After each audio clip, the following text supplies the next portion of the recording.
So we're a multi-generation farm. My parents farmed here, my grandparents farmed here, and we go back multiple generations. My name is John Howe, and we're at Sundin Farms.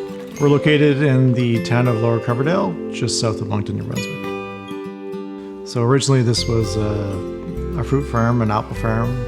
It became a potato farm, and then it became a dairy farm, and now it's back to being a vegetable farm. But not just any vegetable farm, we're actually a controlled environmental agricultural farm, where we grow produce inside year-round without pesticides, herbicides, and we do it in an environmentally sustainable manner. Our produce is grown with only using 3% of the water that's used in traditional agriculture. We don't have to use pesticides or herbicides, and we really control and manipulate the environment that our crops are grown in, which allows us to give and provide an outstanding crop year-round, regardless of what's going on outdoors, regardless of what's going on with the climate. We can grow sustainable food inside that's highly nutritious and readily available within our community. I've got a quite diverse background. So I grew up on a dairy farm here, and then I went to the Agriculture College for a year, and then I went to University of St. John for 5 years. And after that, I joined the Army, and then I came back and decided to retire on our family farm. So instead of doing dairy, I thought about, let's do something different. And the more we explored different growing techniques, the more we were able to develop our own unique techniques for growing vegetables indoors.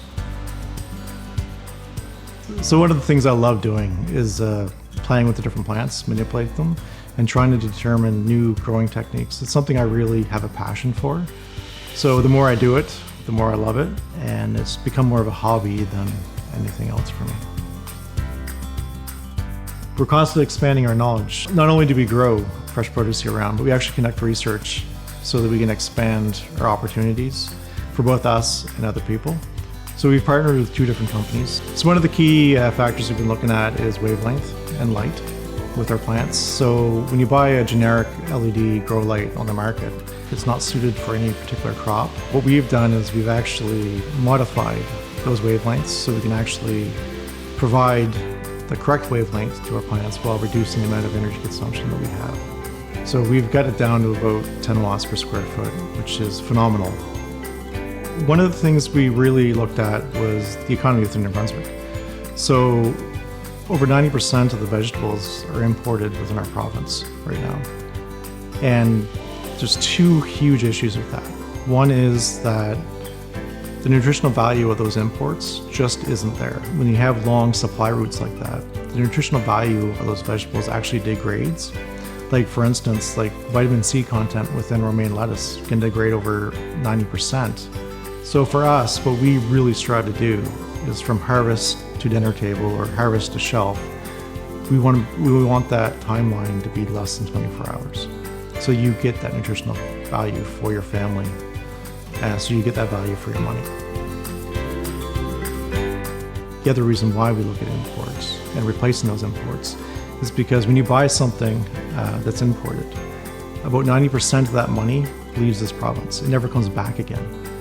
So when you buy produce from the farmers here in New Brunswick, what happens is your money stays within the local communities. So buy local and buy local for good. Because that good is returned right back to your families and right back into your local communities. So buy local for good is twofold for me. One is buying local is obviously good for community. It reinvests within your community. But it also means that you should buy local forever.